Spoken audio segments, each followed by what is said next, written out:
secrets and of the mysteries for thousands of years that was deliberately withheld by those who did know. And after all, even they preferred to ignore it and forget it themselves because it just irritated the heck out of them.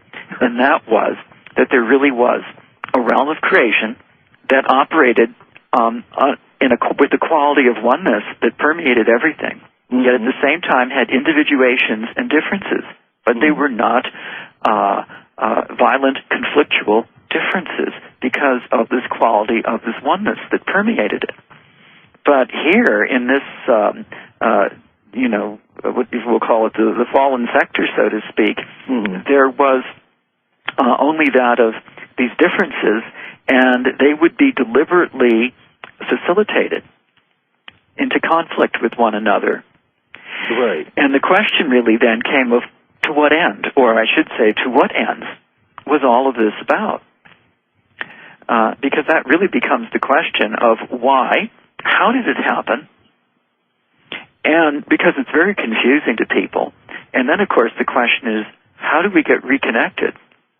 Right. Because that notion of having differences and oneness and there not being a conflictual conflict situation is quite remarkable to most people. And so there began a process in just the 20th century of first one or two and a few others and a little more, and it would be like cracks in the prison wall, so to speak, and they'd be perhaps invisible ones, but there it would be. And these were connections to outside. And so it began again, that there was knowledge and, that is not how things are. But today most people who are spiritually minded are still under the false notion that that is how things are. That is the nature of creation itself, that there is things that maybe went to a little extreme, but that there's light and dark, positive and negative, all of these opposites is not how things work, the dynamics of opposites, and that was taught and encoded in philosophy even. Right. And that is not true, but that's how things, that reflects existence here, right, and all other levels that were similar like that. So, and also the idea that death is inevitable, that we age, that we're... Well, that all becomes secondary things, yes. Of course, all of those things become part and parcel and supportive of all of this. But one of the most important things is, and this was an issue thousands of years ago, as some people who had connection to these deeper truths beyond, beyond everything, there was an opposite that was set in motion that basically said, that's how things are. What are you talking about? Are you crazy? There's always differences and good and bad, good and evil, all this kind of stuff. That's the nature of reality. That's how God made it. May the best win. That's how evolution works, et cetera, et cetera, et cetera. And the only conclusion would come then, my word, then that means that the highest level of creation must be insane. If this is what was chosen and allowed to continue. Yeah. Absolutely. Well, I'm saying, you see, even from the human perspective, you can work it back and say, this is nuts. And so you either think, well, God, everything's crazy, but it can't be. Right. And so you can intend to connect and intend to see things differently. And from just the moments of maintaining this quality of intention, so you don't need to be some fancy psychic or something like that, abilities to do this. You can begin to start deconstructing reality itself and the nature of your own existence. And at times there will be breakthroughs and you will have, the transcendent knowing that will occur.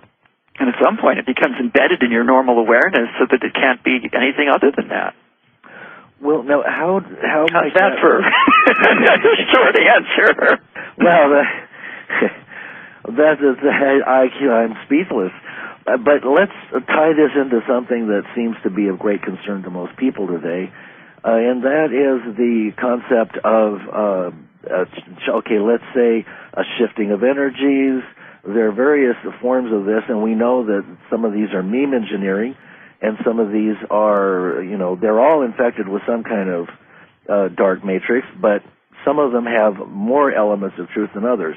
The idea that sometime around 2012, there are various cycles ending, that we tip into the galactic plane, that we're going into a place that we've never been before, or that there are corrective energies that are incoming. Some people refer to those as the pillars of celestial fire. Some refer to that as the transformation or the transmutation of matter into spirit, and on and on. So let's bring this into present-day focus, which appears to be some kind of ongoing battle between the good guys and the bad guys. Well, I think there is not a battle going on. I know that for a period on and off, over a considerable period of time, up until recent years even, there were different levels that you could call sort of a battle between those that were like rescuing the miners trapped below. Right. Okay, and those that were still manipulating the miners to stay trapped, saying, "Well, it's okay. See, here's a new light bulb," and prison or a shopping mall, and you're never going to leave. However you want to look at it. Right. We have all sorts of wonderful metaphors for it these days. So, from my sense, because I'm one who was aware of what there was outside, and pursued this with greater and greater focus over time. So I think that it's important, first of all, to recognize that the dark forces, so to speak, that continue to dominate here overall, just because home turf advantage, you could say. Right. So they dominate the human awareness at that level in society. There's no question about that. Right. It would be foolish to deny it, I think. Yeah. Are in a state where they know things are changing. They are compelled, like the fox and the scorpion fable, right? They are compelled to act a certain way. They can be as brilliant and clever as possible. And they can only pursue certain things, certain avenues. Otherwise, they need to acknowledge their error, which to most of those forces, we're not talking about humans right now. Right. We're talking about levels of consciousness and spheres of influence. In order to acknowledge that, it's tantamount to the human mind saying, "Oh my God, everything that I've learned, lived for, risked my life for, my family has, etc., has been a lie or has been wrong." However you choose this.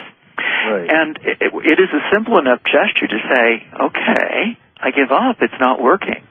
But you have to get to a certain point. And if you've been dominating for so long, on the whole, you would tend to prefer to maintain in your position, however that could be. Mm-hmm. So what is going on is that it is possible, and we have in the ancient records evidence of this, of course, that there is also a dark force correction process, perhaps a decision overall. There are differences. It's like collectives of people, different opinions overall, how we're going to dominate the world, but everyone has their own ideas about this, and some of them say, well, I kind of like Mesopotamia, and someone says, well, I like the Asia, and all right, well, we'll divvy up the world, and Right. can we make at least a gentleman's agreement type of thing? Well, it's a bit like that. Yeah. And so some of them, they just say, this isn't working. We're going to take everything we can and everything, that we've done so far and stash it away for, a future thing, and let's kind of clear the table. This is a mess. Because what we have set in motion has been very useful in many ways, but at the same time, it's unmanageable.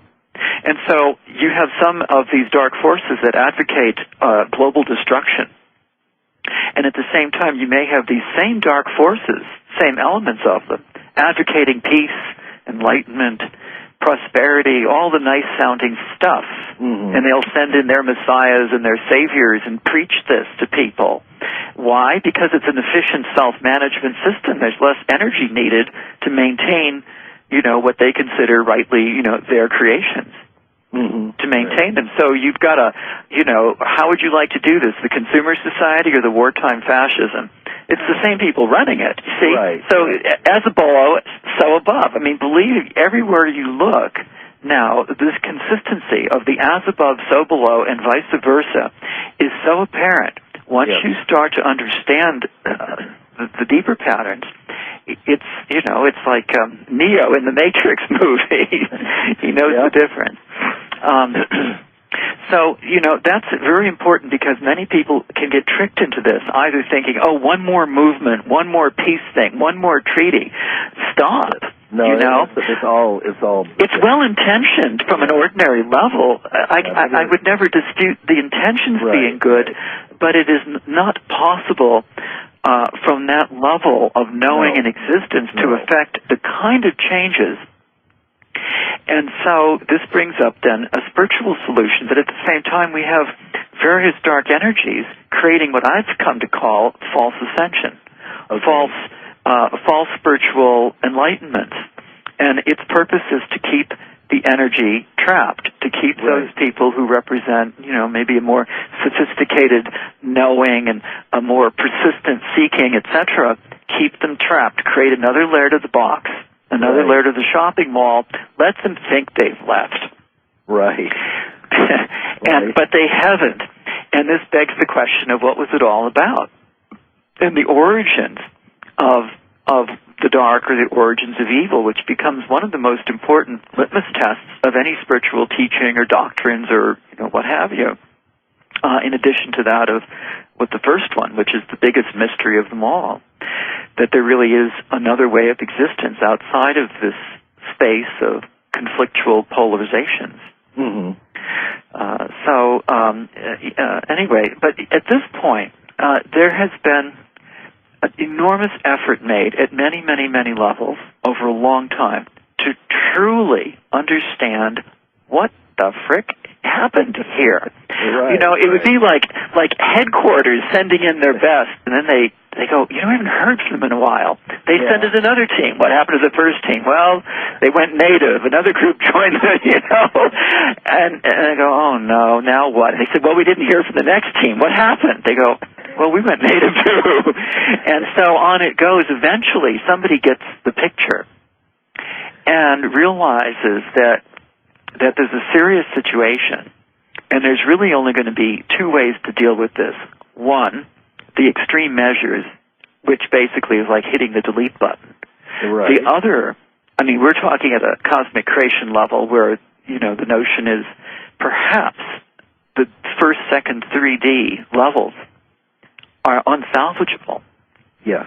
They certainly seem to be for a long time. And then the other perspective is, what can we do to correct this, to do it so that good and bad, right and wrong, all can be for the higher purpose of spiritual evolution and getting back on track of why all this, why creation to begin with.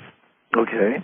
Which of course, why humans, why creation, what is the purpose of all this? And so this is where we're at today, where I feel at least that we've crossed an important threshold. It is not about foolish dates of 2011, 2012, 2013. This is all a lot of silly stuff. That it coincides with this period is another matter. But it is not a matter of dates. And what it is a matter of is that we're about 10 years past due, roughly, in terms of what could have and should have. But it turned out to be one of the toughest situations in existence here. But it was so very, very important. And where we're at today is the possibility exists to bring about such a quality of change that it would actually be as if all of the worst that may be imagined or not imagined never happened. Everything set right, so to speak. And that's the correction energies that are coming from the very higher levels of creation right now, outside what we would call this fallen zone. Okay. And that is the extraordinary story that is taking place right now, and it is It's coming in at the 3D level now finally.